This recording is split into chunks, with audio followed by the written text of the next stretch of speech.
Right. Hello, everyone. Hello. Thank you, everyone, for joining us. And welcome to our final session of our Find Your Stride running series. This has been a month-long collaboration between Mappy Hour and Get Out and Trek, sponsored by the North Face, celebrating National Coming Out Day, a time of reflection and recognize the barriers many in the LGBTQ community face. We've used this forum to help raise voices of the LGBTQ community, to share resources, and to support each other in getting out and running. My name is Keith Oberlin. I'm the founder of Get Out and Trek, an outdoor community of LGBTQ adventurists. Through our trips and events, we are changing the face of the outdoors for LGBTQ people and having fun while doing it. We go by our acronym GOAT. We call all of our members goats, and you can be a goat too by visiting beagoat.org. My co-host today for our lunch chat is Sarah Knapp, founder of Mappy Hour. Hey, Sarah. Hi. Can you tell a little bit about what Mappy Hour is for those that are new to it? Sure. So for anyone who's new to Mappy Hour, we are a community of urban dwelling outdoor enthusiasts. Pre-COVID, we used to hang out after work, drink some beer, plan adventures together while we looked at maps. Right now, we're doing fun things like this virtual hangout, and I am looking for some new ideas for 2021. So if you want to join and have some ideas, head to mappyhour.org. Brilliant. Before we get started, we just want to kind of go through a few simple things. We've enabled a chat feature so that you can ask our speakers today any questions or discuss some of the materials that we're going to be going over. But we have a few simple rules. Be a good community member, be kind to each other, and create a safe, welcoming space for all. And second, all of the donations for this event and the entire Find Your Stride running series goes to Athlete Ally, a nonprofit whose mission is to end rampant homophobia and transphobia in sport. Any donation made during this afternoon's performance to Athlete Ally at mappyhour.org is an entry to win a North Face duffel bag. And as we've announced in the last two sessions, North Face is going to be matching up to $1,000 of any donations during this entire series. So let's make every dollar count and get your donations in before 1:45. So I think, Sarah, well, that's when we'll go ahead and do the announcements for the duffel bag, right? Yeah, and I'll just say, I know we have some different time zones here. So that's 1:45 Eastern time zone. We're New York and Vermont based here. Brilliant. And so this afternoon, joining us is Vert.run, a group that helps people create trail running plans. Can each one of you go ahead and introduce yourselves and say where you're from? Kirsten, can you go ahead and start? Yeah, my name is Kirsten Kortebein. I am from Michigan, not a very mountainous area, but I'm a trail runner and I'm a co-founder of Vert.run.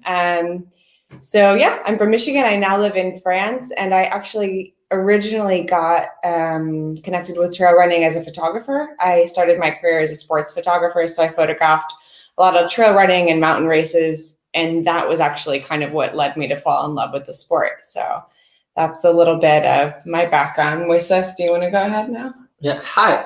I am Moises. I am a trail runner actually for the North Face. I was born in Venezuela, and then I grew up in Chile, in Patagonia, which is a wonderful place.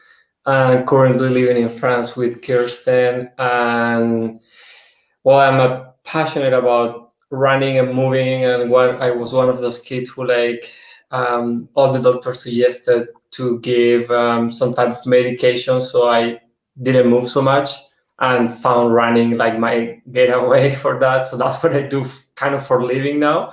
And that's how I actually met Kirsten, and that's how I met my very good friend Max. I'm also one of Vert co-founders. Max. Hi, my name is Max Keith. Keith is my last name, not my name. And I'm from Chile too. I'm originally from a beach town in the north side of my country called Iquique. And I live now in Santiago de Chile, which is the capital, which is huge.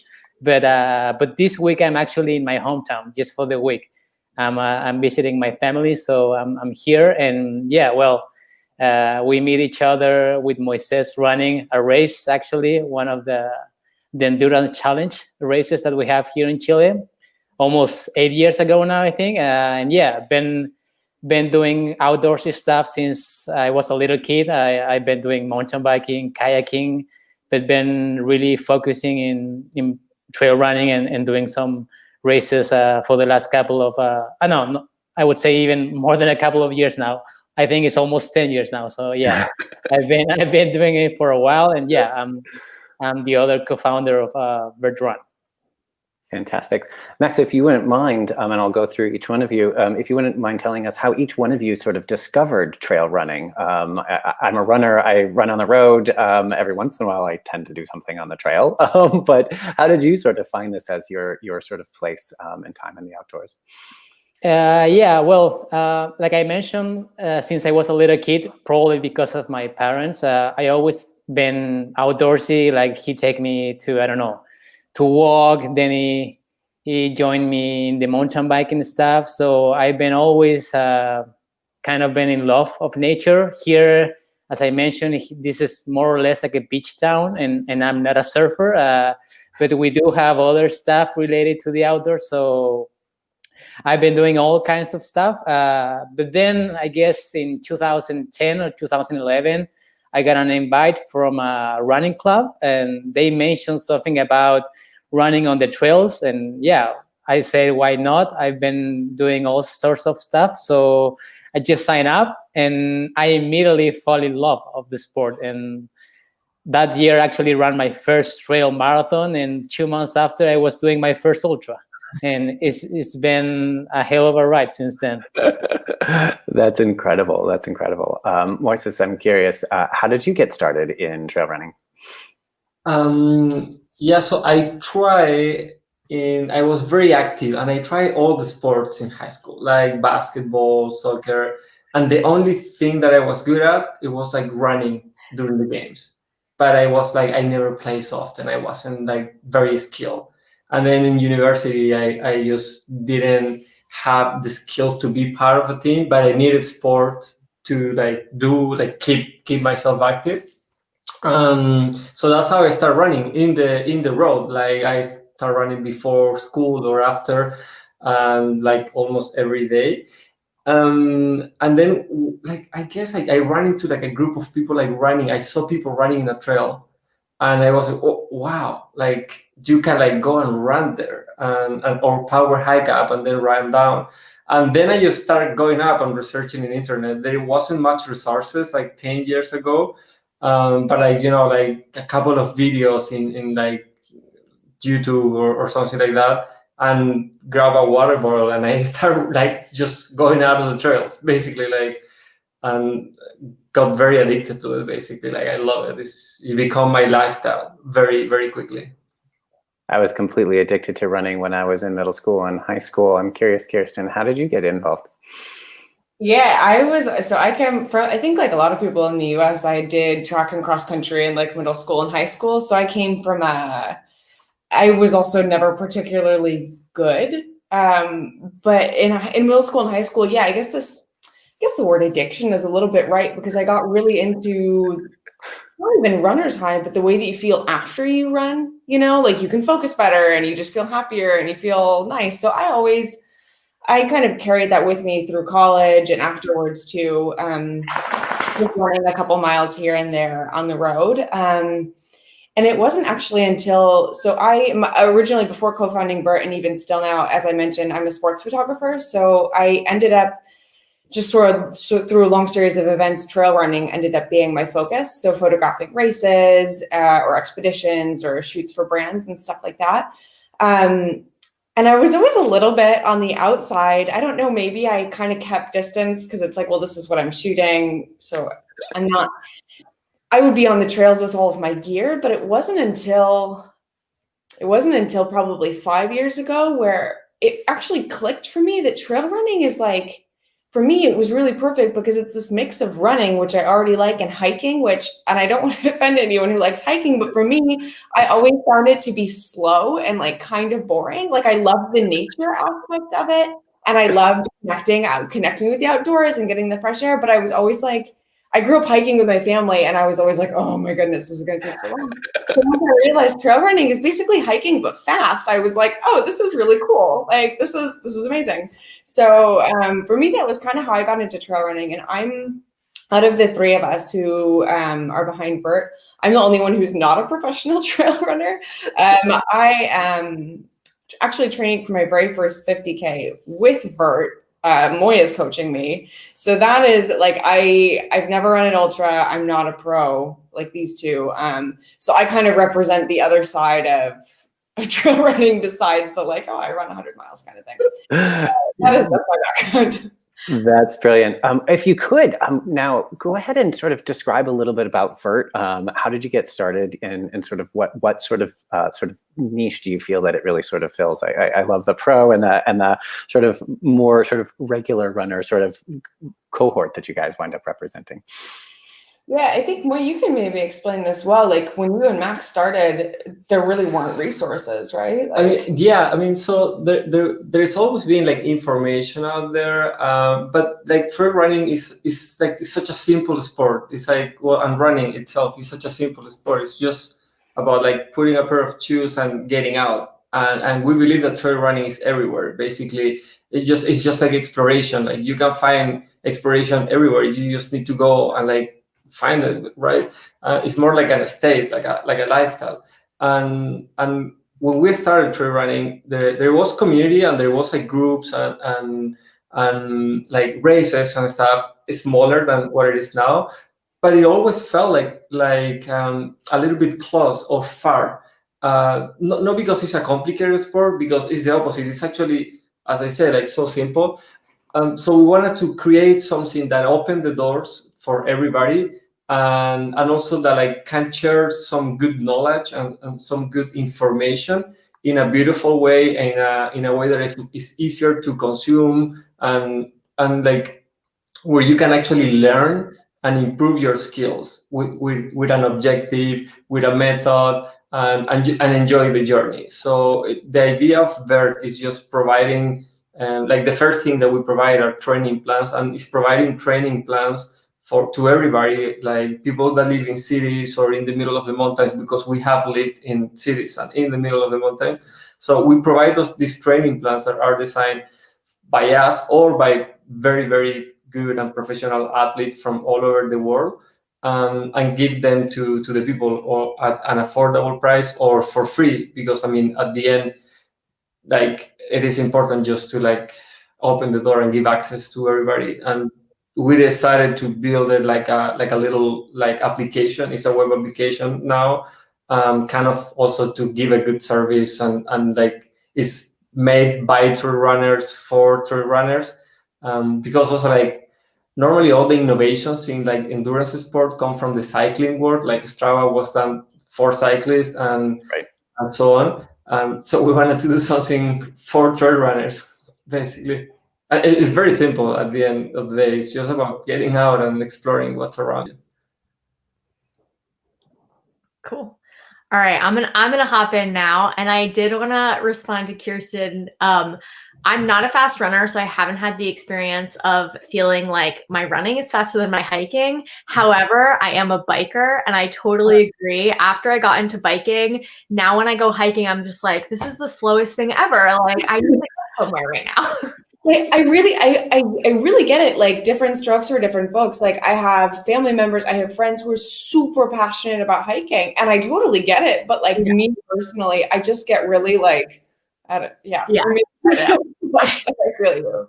No, I was like, yes. I hear that. Okay, so let's get back to trail running, because that is what this is about. So you kind of touched on trail running as the idea of exploration, but do you have either personally or as a group with Vert a definition of trail running that you use?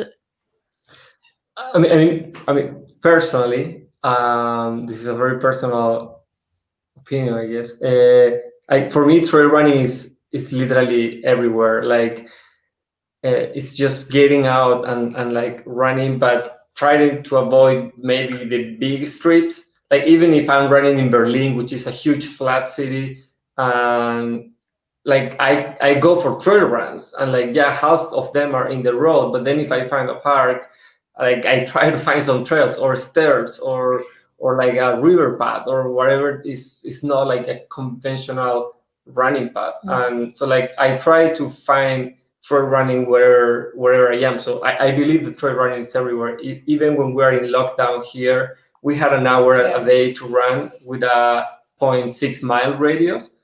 and there was trail running there. I just had to find it. Like I found a river that didn't knew that existed, and it's like literally just by our house, and I run in that river like up and down and stairs and rocks, and it's just about like exploring what's around you and getting a little bit creative. That's my definition of trail running. I don't know if you guys agree, but it's just everywhere. Yeah, Max, do you have anything to add? Basically, yeah, I totally agree, and I think maybe a lot of people that have been doing trail running for the last couple of years, and of course with this pandemic world that now we live with, not so many races on the calendar, I think a lot of people have realized that yeah, trail running is basically exploring what it's out there. It doesn't have to be racing or running hard, running fast. It can be even go and find some new trails that you didn't know did exist, you know, because you are always maybe focusing about preparing for your next race or doing an adventure far from home, like taking a plane, going across the ocean, you know, and running in the Alps, for example. And maybe you have awesome trails like on your back door. And yeah, of course, there's also the people who live in the city. I personally live in a huge city, which is Santiago. I think we're all close to 7 million people living there. And even though we do have trails, like good access to trail, still on day-to-day basis, I don't go to the mountain and do, I don't know, 3,000 feet of vert, you know? It's like, I don't do that on my regular Tuesday. I just go out and do my regular run on a park. And then if I have more time, I can go to the mountains. And of course, take advantage of the time that I have on the weekend and yeah, kind of explore. Yeah. But I think at least my takeaway from this year is that everybody can do trail, and it doesn't have to be racing. It can be exploring.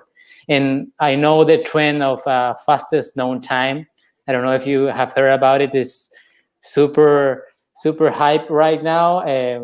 Yeah, I think it is a good thing that people are realizing that, yeah, you don't need to put the best time on the trail, but you can go for a personal record and you can just have fun with your friends, you know.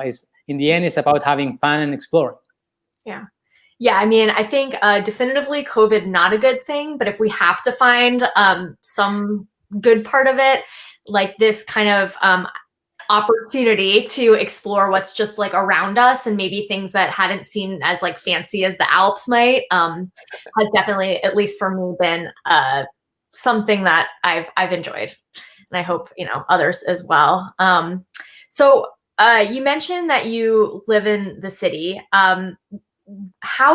So you guys made kind of a bold statement that training for trail running in the city might even be like beneficial for trail running. And I actually have never heard that specific take yet. So I'd love to hear like how that might be, and, you know, that it's not just like you can make it work, but it actually might be better in some aspects training in the city. Yeah. Training in the city is like, it has so much potential. Okay. Like, it's so like first, like you have the mental aspect.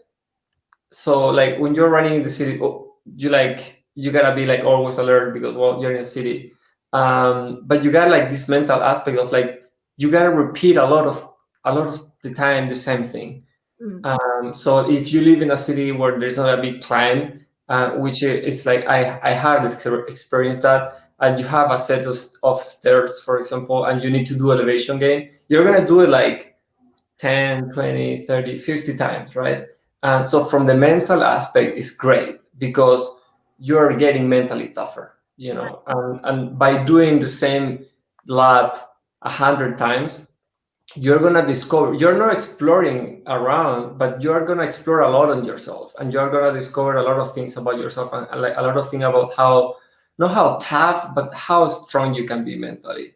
And then also going back to the stairs thing, I personally believe that like stairs workout specifically are the most fitness focused workout that you can do for trail running. Like there is something that, like, I have told this to Kirsten because we lived in Lyon, which is not far from here, a year or two ago, and it's a city, and you just have stairs. And training on the stairs, I was getting so fit just because like you can push hard and like it's just about like going up and every step is the same. So you eliminate all the thing that can distract you and you're focused on like the effort.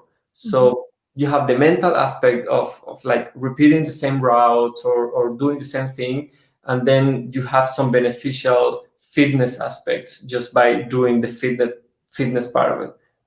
Those are like some takeaways that I have from living in cities and training in cities. But I'm sure Max have like many more. No, but yeah, it's the same. I think it's when you do these laps, like Moi mentioned, when you repeat your routes, because it is the easiest way to go out when you have no time. Yeah, in the end, when you make out to the trails and you travel to another place, you just are crazy. You know, you just want to enjoy the experience. And for example, if you usually go out on a weekend on the city and do, I don't know, 5 to 10 miles, I guarantee you that if you go to a new trail, you will maybe hike 20. You will be, you know, not even as tired as you were running 10 miles on your city, because everything is always refreshing when you are out there. Like fauna, like, I don't know, wild animals or anything. Everything is like kind of a surprise, and that makes time fly. So it's way easier if you train in like this environment in a city, you know, when everything is kind of controlled. You are just focusing on, pretty much on your fitness or what can you do to improve it. So when you go out there, you just crush it. Yeah, that's awesome. Yeah, and a lot of people who are in our communities definitely live in cities, so that's really helpful. And I guess, are there any other like challenges that you've had to overcome, like learning to train living in cities, or is it mainly the mental part to prepare to get outside on the trails? I don't know if I think it's something that is worth trying. It's usually like people tend to, for example, go out from their house or their office, you know, and do like a lap. And I think something that is super cool is just go out and do like a route that leaves you somewhere else in your city, and then you can take a bus or something else and just kind of make your own adventure in your city. We always talk about with Moi about, I don't know, do a long run, you know, for example, and ended up in your favorite ice cream shop or something like that. And you just reward yourself with this nice ice cream or a cake or something. On the trail. More, for example, on the bike, it's so usual that you go out and do cafe stops, you know, because, you go longer probably and you go outside of the city, but you can actually, if you plan it well, you can do that on your city. You don't have to repeat the whole time the same route. So if you have time and you want to explore, you can just go out and find even some places that you didn't know exist, because you tend to run on the same places, you see the same people, and when you just go out a little bit outside of your zone, you find there are many good stuff going on. Yeah, I love that. Max, I used to do that when I lived in Berlin. I don't know if I ever told you that, but I had like a monthly transportation card, and I would just go out and like, you just go and you just wherever you end up. And then whenever I get tired, I would just like jump on the next bus. Be like, well, let's get back home now. Yeah. I love it that it's like permission. I think when we're road runners, particularly people in the city, we have mapped out our like 3 mile, our 5 mile. We know what our distance is. We know what corner we have to turn. And this is really sort of saying like, you can be a trail runner in the city by just getting off of the standard program. Like, go explore the city. Say, I'm going to go over here. I don't know the path that I'm going to take. I might come across stairs. I might be like, navigating things in different ways. And that's essentially trail running in the city. That's kind of like a super fun, exciting way. I'm curious in this idea of trail running, whether it's city or whether it's actually out, how does one start sort of trail running? I mean, we're kind of tripling on the concepts of it, but for people that want to kind of like take after this a little bit, what are sort of the advice that you have to start transitioning either your brain into trail running from your regular running, or instead of just starting out on the road, just getting out there and being like, hey, I'm going to do this new thing called trail running? I actually have my main thought here, I think maybe because I'm the closest to having been a beginner more recently than Max and Moy, just to jump in quickly. I think that the really biggest thing, at least for me, is getting this idea out of your mind that being a trail runner or even being a runner means you have to be running all the time. I think especially what you said, Keith, about this idea of permission in road running, we're so strict with ourselves, and especially if you've done like track or cross country or whatever in middle school or high school, we have this fixation with like distance and your splits, and like you have to always be running. And I think that what I find is that is a huge barrier to people. It makes people feel super excluded because nobody was born running. Like nobody like just started running. Like that doesn't happen. And I think that I personally think that in terms of starting, the biggest thing, especially with trail running, is telling yourself, even like the most elite ultra runners, like power hike sections of races.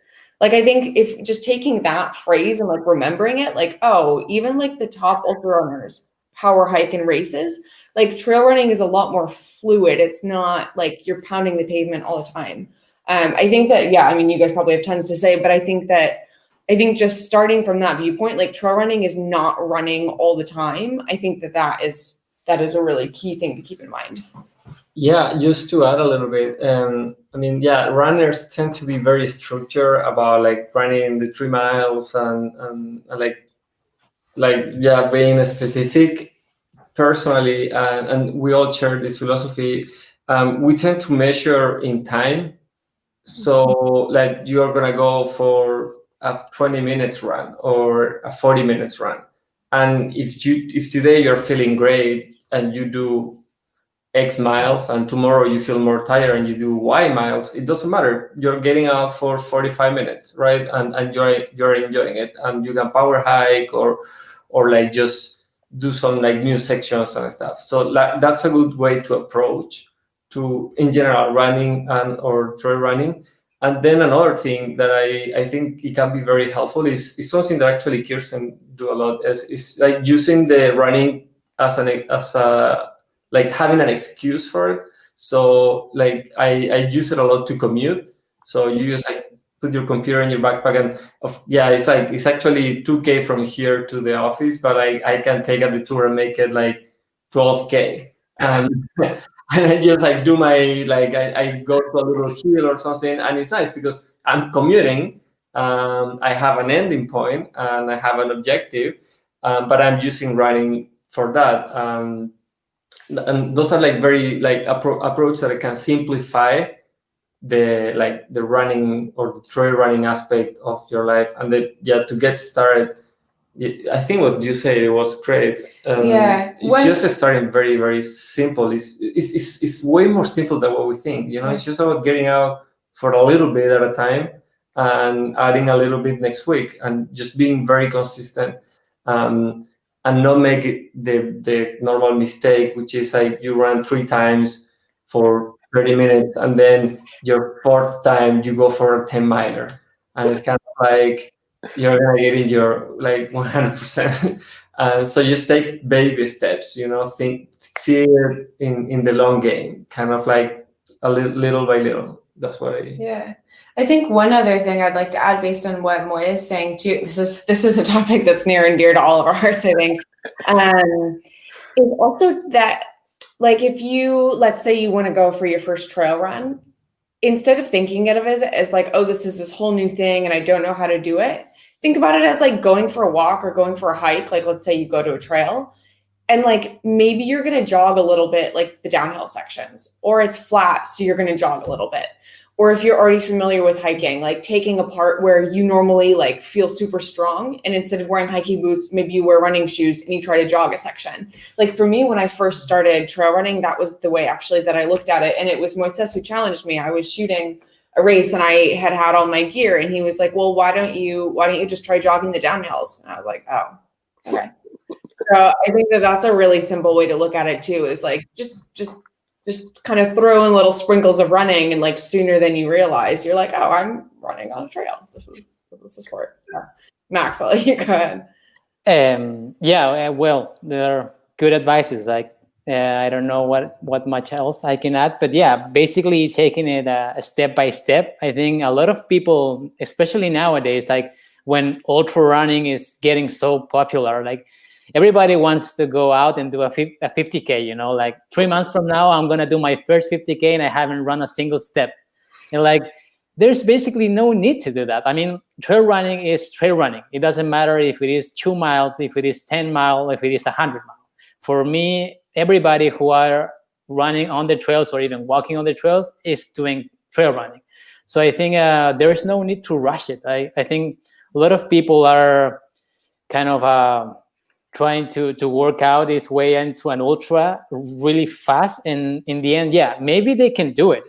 But I think they will probably burn out eventually. And yeah, say you can make it. Say you can, maybe you're a fit person already and you try to do your first 50K and you do okay. But if you do it like in 3 months, at the end of it, you don't want to go out and explore, you know, you will be focusing on okay, I finished my first ultra and I'm going to move to the next one. And in the end, you need to take it step by step and enjoy the process. I think another positive thing about the pandemic is like nowadays we really take in the moments. And if you are out there, you know, on the trails, let's say you are in a new trail, enjoy it, take it easy. You know, if you want to stop, if you want to take a selfie, if you want to just sit down and breathe, that's totally okay. Yeah, like runners, like we already mentioned, they are so stricter about pacing, you know. Of course, they don't stop at all. They do their gels, they do their like tiny flat. We are not like that. Basically, we just eat whatever we find in the kitchen. Sometimes we wear a bag. Sometimes we use bottles. We take water from rivers. Like in the end, we are way more free in that regard. And yeah, like Moi mentioned it, doing things by time, at least personally too, is something way more approachable than doing it by distance. Like if you're preparing yourself for a long thing, yeah, what's up if you wake up on a Sunday and you don't feel like running 30K or 20 miles, you know, because saying like, no, tomorrow I'm going to do a 20 miles sounds like a lot, but maybe if you just say, no, I'm going to go for a couple of hours and see how far can I go. And as long as you keep some consistency along the way, you will get there eventually. Maybe it will take time, but I think you will have a more healthy relationship with running. And I think in the end, we all want to be happy. We all want to be healthy. We don't want to get injuries, of course. So taking it step by step is really key.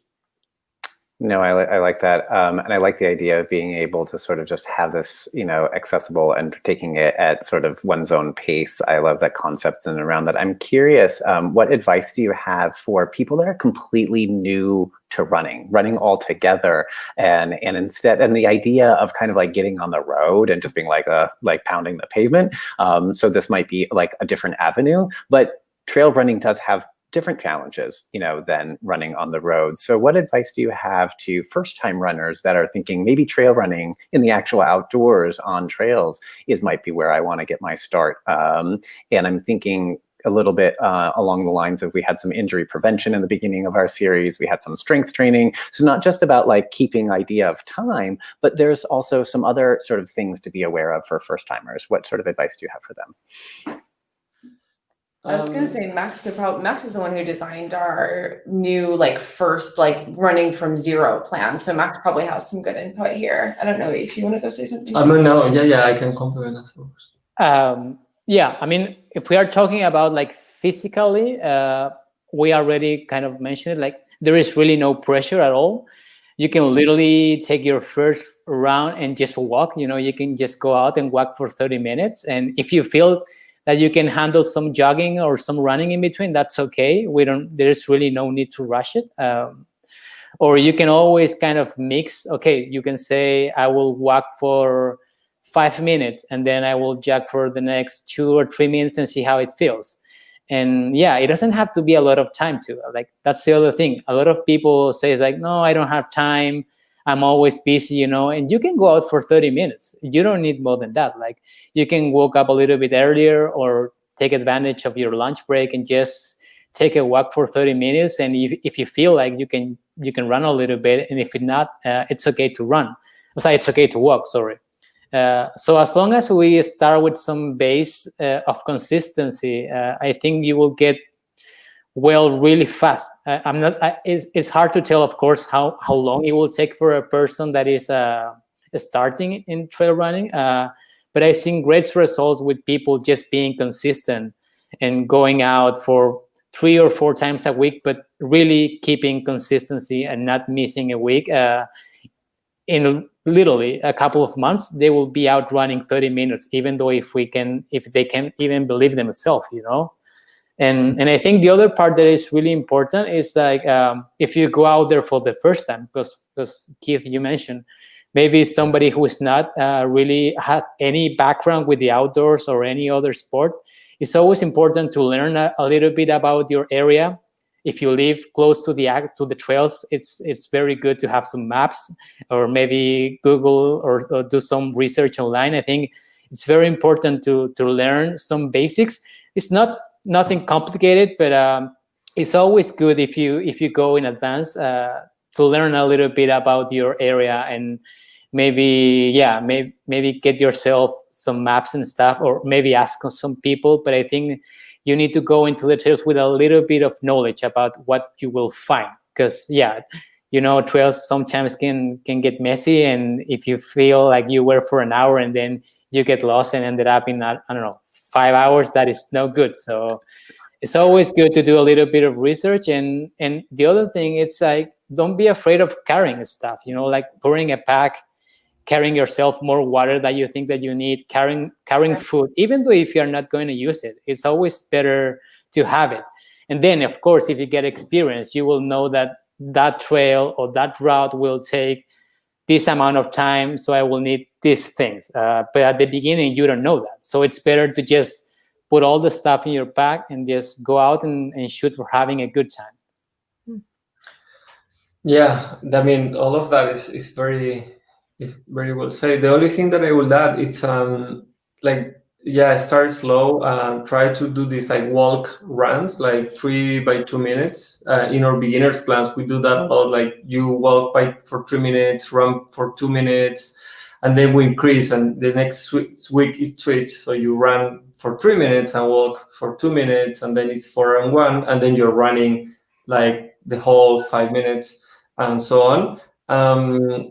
Keep it simple and just make sure that you do some type of like core and strength reinforcement in the beginning. Always, but mostly in the beginning, just because if you're not used to running, so your muscles are not necessarily ready for all the impact and all the pounding, you need to wake some muscles up. So you need to do some exercises and routines that help you get a little bit stronger, so you don't risk any injuries in your joints, which normally is in the knee, because the knee is where you receive the most impact. And it's not because there is a problem in the knee, it's because the muscles around the knee are not ready, are not protecting the knee. So that's why like normally everybody have like most of the people have problems in the knee. So just do take some 15 or 20 minutes 3 times a week to do some exercises. We have some free routines in our website, and the idea is like you do them consistently, and that will prevent for having any type of problem. Because if not, what happens is like you get into running, you're loving it, or trail running, and you're loving it, and then you have a pain or a little injury, so you have to stop and you have to take like 3 steps back and restart again with the exercises, and you kind of like lose this pace or this rhythm that you were having. So just paying a little bit of attention to that is always very important. Cool. I have one super quick thing to add about, in terms of just for someone who's not a runner at all and is just starting, regardless of where you live, like regardless of if you have really easy access to trails or if you live like in the middle of New York or something that I always do when I hit these periods of time where like I haven't been running and I'm like finding it really hard to start and kind of starting again from zero, is I always find an excuse just to get myself out the door, because that's often the hardest part. So just putting on your running shoes. And for me, my 2 main like hacks, kind of like Max, I think mentioned, or Moi. For me, number 1 is like, it's a little bit simple, but if I'm going to take a shower anyway, like, okay, I need to take a shower, I tell myself, I'm like, Kirsten, you need to take a shower anyway. You're going to be taking a shower. So take 10 minutes and just go out and jog for 10 minutes and you lose 10 minutes. You know what I mean? Like you just say, you know what? I'm just going to shower hostage. Like, you can't take a shower. Exactly. It's like you're like, okay, I need to take a shower anyway. So I have no excuse. You're like, oh, I'm going to run and then I'm going to be sweaty and then I'm going to have to wash my hair. It's like, no, you're going to take a shower anyway. So just go out for 10 minutes and just move. Like, and always just choose a super doable amount of time, like 8 minutes or something. Like, I'm going to jog around the block and I'm going to get in the shower. It feels really ridiculous, but the next time you do it, you're going to do 10 minutes. And then the next time you're going to do 12 and you've like gotten out the door, which is the main part. And my other hack, which I do all the time, regardless of distance, is I have a hard time getting out the door. So I often use like an errand or a task that needs to be done as the end point for my run. So like, especially if depending where you live, but especially if you live in a city, a lot is pretty walkable. So like what I do a lot of the times is I need to go to the grocery store. So I just run with like one of those cloth grocery bags in my like pocket. Now I run with like a mask too, because it's 2020. And so I just like run with my grocery bag and like my credit card and a mask. And then you just end at the grocery store and it just, I don't know. It just makes it's just kind of nice. It gives you like an end point and like, okay, I have to go to the post office anyhow, or I have to go do this anyway. So it's just kind of, for me, I often have a hard time getting out the door. And for me, those are the two helpful things. Yeah. Those are great hacks, actually. I do it all the time. Very good. The other thing I do is I listen. I use it as an excuse to like, if I'm calling my parents or something, like people look at me, especially in France, the friends look at me like I'm insane. I'll be like, "Hey, Dad," and I'm like, "Run it." Anyway, that's another less doable because sometimes it's hard to talk and run. But those are my main things. I definitely use it as an excuse to like listen to new music. Yeah. This is a great time. I don't know. Totally. Or like podcasts and stuff. Yes, that's so right. I made a little routine like on my short runs in the afternoon. I listen to a podcast that is about news, and it's a podcast from the US, so it came out in the afternoon for us. And when I don't run in the afternoon, it's kind of like, oh, I don't know what's happening today, you know. So like that's something good. Like you create this rhythm or routine with yourself. That's also can be very helpful. Yeah. I love these hacks. Sarah and I were talking about it a little bit before we get on there. One of the hacks that I use to just get started, and it's a little consumer, but I love getting a new pair of running shoes, right? Like it's that motivation to be like, oh, I haven't been running in a long time. Like, you know, it's like fun to have new stuff. So whether it's like doing an errand or just sort of getting your day started, or even just kind of like jumping in a new pair of shoes, I think these are all great ways to sort of like help us kind of stay fun and in the moment and stay engaged in sort of what we're doing and not necessarily worrying about like a competition or, you know, trying to earn some badge in Strava or whatever it winds up being, right? Like these are just like get out there, live and experience these things and find joy. Yeah. Sarah, do we have any questions that might have come in? And I just wanted to take a second. So everyone who's watching, whether you're watching on Facebook, YouTube, or the Mappy Hour site, there is a chat feature. The only reason you wouldn't be seeing it is if you're not logged into the Mappy Hour site. So either log in or head over to our Facebook if you have a question and for some reason can't ask it. So we do have a question from Yulani. Yulani asks, what packs are good for trail running with? Packs I've used can be bouncy or uncomfortable. Mm-hmm. Cool. I don't know. Like what? Like running backpacks. Running best. So it depends. It a little bit depends. I mean, I guess I'll speak as a person who has breasts. Like, I think that for me, Nathan works really well. It's a brand and they make running packs and they tend to work really well because they come down far enough along your rib cage that you can adjust the bottom section. So I've found success with Nathan packs. Moy and Max have way more experience, but I figured I would jump in because I'm not sure what this person is looking for exactly. But I mean, the most simple thing to do so a backpack doesn't bounce around much is to put stuff on it, like to put like Oh, like in the back? like rain jacket or light things that create volume, so it helps to fit you better. So even if you just need a backpack for like something small or your keys or like a water bottle, and even if it's summer, it's not ideal, but like try to put some like a rain jacket or like a rain pants or something that give it more volume. So the backpack is like, because they're normally designed to carry things and they fit better when they expand. So if you put things that help the backpack to expand, it's gonna like hug you better and it's gonna move less. And that's what like I'm not a huge fan of carrying backpacks, so I don't know. Max even less. I don't know if you have any trick about it. Yeah, they're basically the same. I'm not a huge fan of running vests, even though I think nowadays there are great brands out there. Anytime that you get a real like kind of a special running vest, it should be good enough to not bounce too much. But putting stuff out there, it's always good. I wanted to mention another hack though from the last question. I think what always works really good is telling a friend, especially when you have to go early in the morning, or have like a workout that you don't feel like really doing it. Having a real like a buddy, like a running buddy, it's always like a good thing to push you a little bit. Not just for running, but just like to go out and show up, because you don't want to bail on your body. So I think for all the long runs on the weekend, and maybe for some type of workouts, having a buddy or more than one friend, it's always like a good thing. And in that regard, trail running is so good that you can. Well, maybe nowadays with the pandemic, it's a little bit harder to talk about the community aspect, but that's another thing that is so great about trail running. Like the community is really open.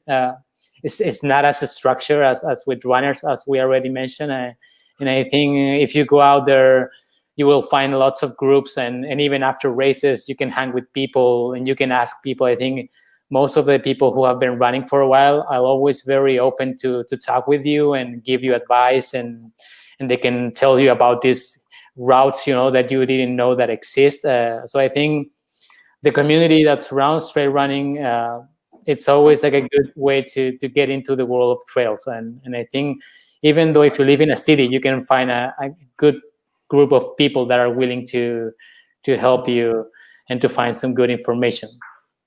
Yeah. Well, that's how we met in a race, actually. Yeah. And we lost. Another thing about the backpack, there are some, I don't know the technical terms for this at all, but there are some backpacks are like, it feels like a backpack, and there are other ones where it's almost like just one kind of tight piece of fabric, almost more like another shirt that you're putting over. Running vest. Yeah, like a tight one as opposed to a backpack. It's a vest. Yeah, that's what I would recommend. Yeah, they call it, like nowadays they call it running vest instead of a back. Because like 5 years ago or 7 years ago, you used to wear like a camelback, right, with this blader, and now you just go with soft flasks, which are this really minimalism like way to carry water, and then you just compress. So like technology has been helping us to be lighter and comfortable when we are out there. And make sure it's your size. But it is a little bit bigger, like it just doesn't work. It bounces around because I have backpacks that are like not because it's not my size, but sometimes the brands like they're like, it happens normally with tests.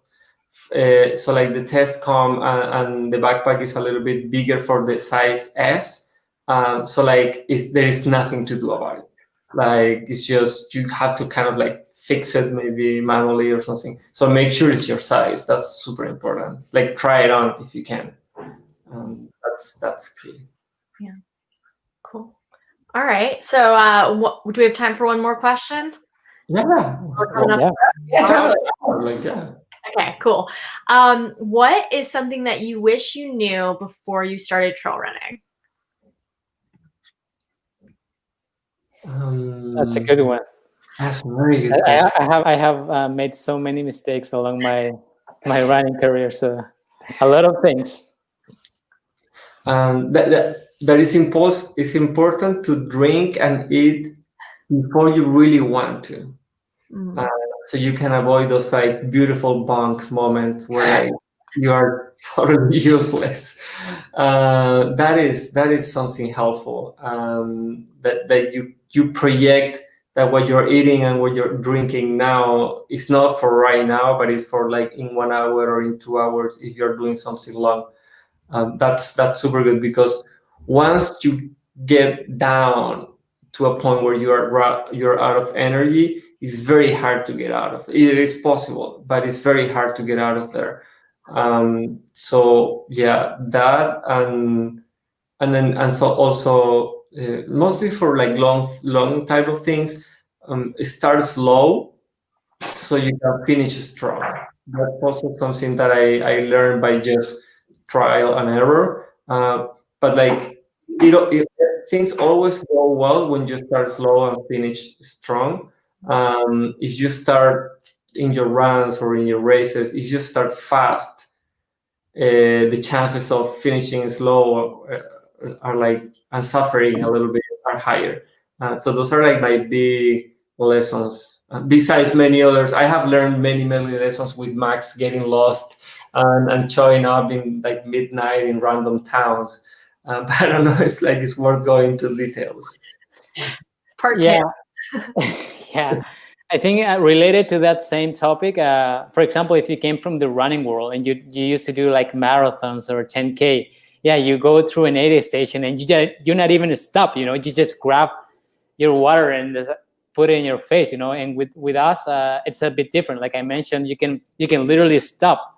You can take something out of your backpack and unwrap your like a bar or something, and or even like eating a peanut butter sandwich. You can take your time. And yeah, it's very important to eat frequently and drink liquids. Even though if you're running for just a little bit, of course it depends on the situation. If you live somewhere when it is really hot, yeah, you should pay more attention to it. But a lot of people tend to start without carrying any water, without carrying any food, and then 2 hours into their run, they are like, "Whoa, I can't move anymore." And yeah, that's because it's too late. It's hard to come back from that bonk. So you always need to be sure that you are eating and taking fluids like constantly. Yeah. And then they have one thing to add, and is if you're training or running, or you have experience, or you're building your experience, and there's a moment where like you start feeling like it's like you start feeling something real, or like a little pain, and it's becoming like a thing. It's becoming like consistent, but you want to keep pushing through because you want to finish your training, or you want to do your 50K or your 50 miler, but you have these things that is like growing.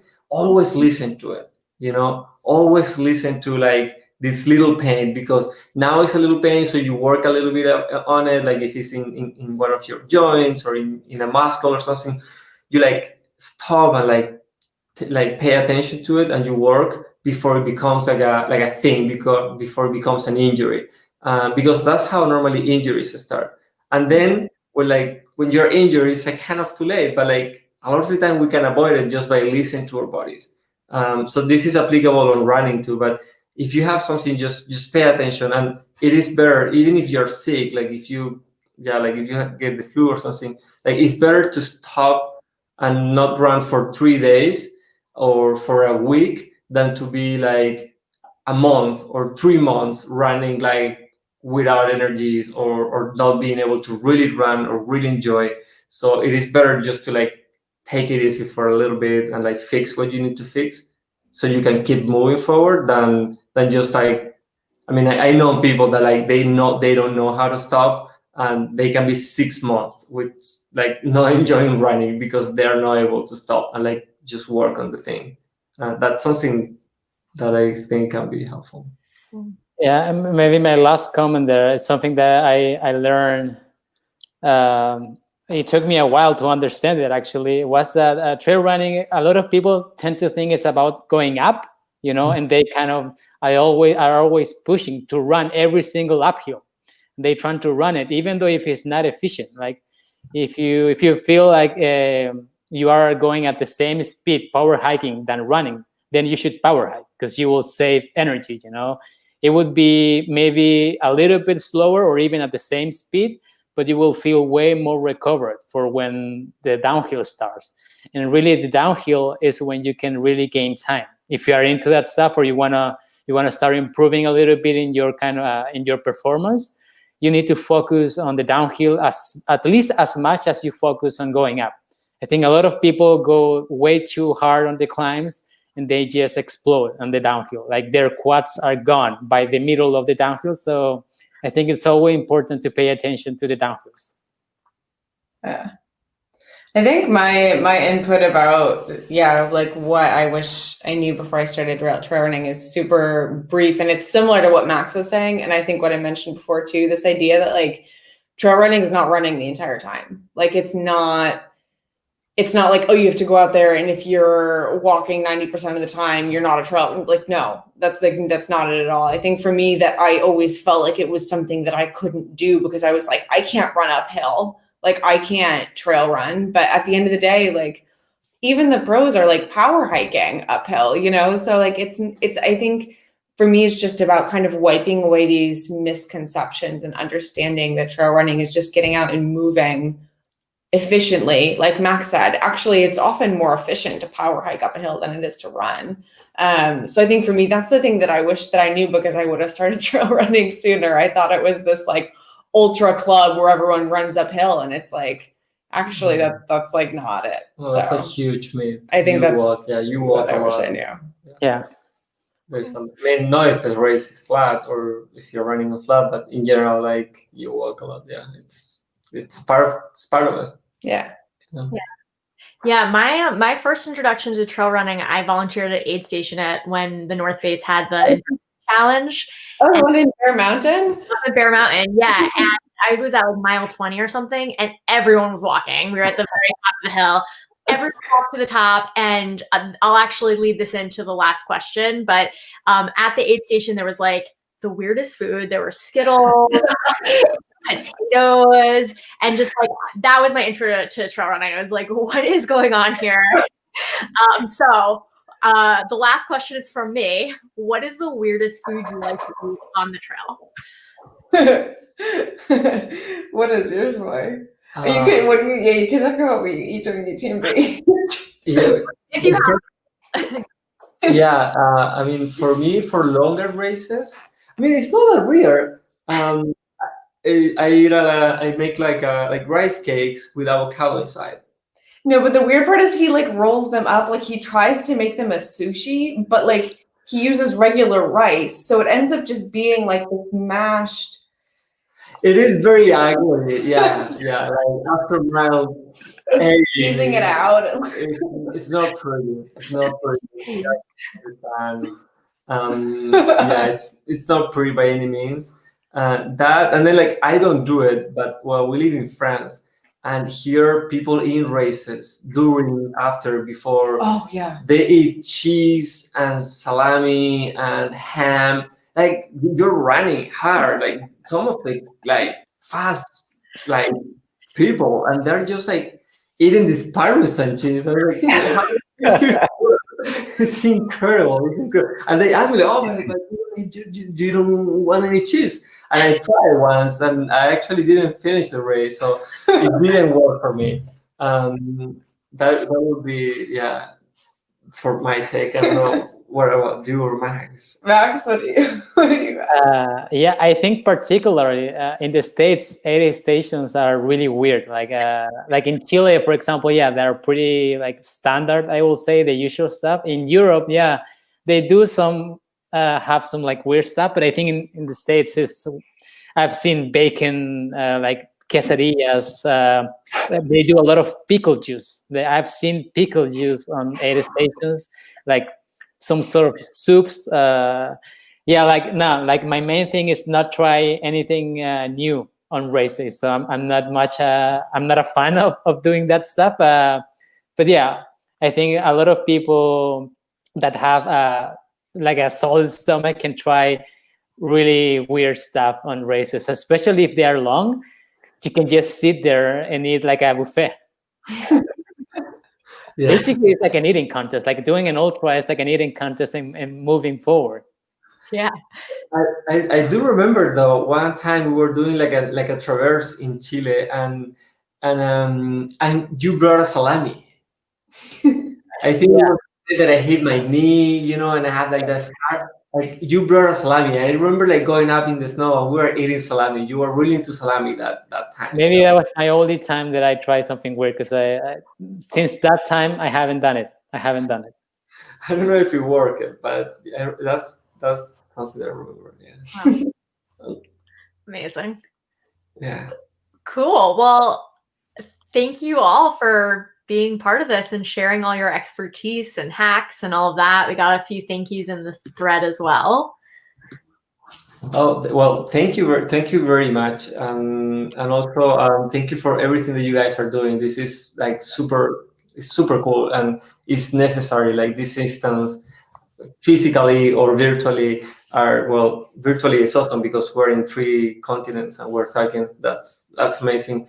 But like what you guys are doing is great. Like at the end, sport and exploration and trail running or running, it's just about like bringing people and sharing experiences. And what you guys are doing is very, very important, very necessary. So like, thank you for inviting us, but also thank you for doing what you guys are doing. For me, it's very inspiring. Yeah. Likewise. Ditto to that. Thank you guys so much. It's an honor to be to spend some time with you both and to be able to share about our little sport. It's been really cool. Thank you. Yeah. Awesome. No, definitely. Thank you. All right. So I'm gonna we're gonna say bye to the Vert team. Bye, everybody. Bye. We have a winner to announce for the duffel bag. Brilliant. Do you want to just give a shout out to Athlete Ally one more time, and then I'm gonna look up who the winner is while you do that. Absolutely. So again, the idea here is we're doing donations ultimately to Athlete Ally. Athlete Ally is a nonprofit whose mission is to fight homophobia and transphobia in sport. They work internationally, nationally, and at local levels in colleges and universities as well to really sort of help transform how we structurally think about sport and make it equitable to all. So it's an incredible cause. I'm actually the associate board chair of Athlete Ally. Corey Woltering, who was in our last section, is an ambassador for Athlete Ally as well. Yeah, and I want to say, just like if you're watching the replay of this, you can always just go to Athlete Ally's website and donate directly. You don't, just because we don't have an event up on Mappy Hour doesn't mean you can't still support this organization. So with that, drum roll, our final winner of North Face Base Camp Duffel is Ariana Knight. So, woo, congrats, Ariana. We will be in touch and get you a duffel. And we also had a note from the North Face that they have super cool trail running vests. So if you're looking for that, you can check that out. That's all I got. Keith, thanks for collaborating on this amazing month of running and hearing amazing stories and working together. Yeah, no, this has been fantastic. I think it's a great sort of demonstration of multiple communities coming together, lifting voices, and just sort of getting out there and doing all the fun things that we love to be able to do and supporting each other while we do it. So I just appreciate your time, and I appreciate North Face for making some of this possible.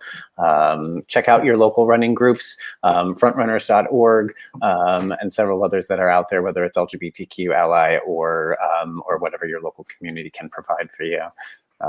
Everybody have a great time getting outdoors, and we'll see you again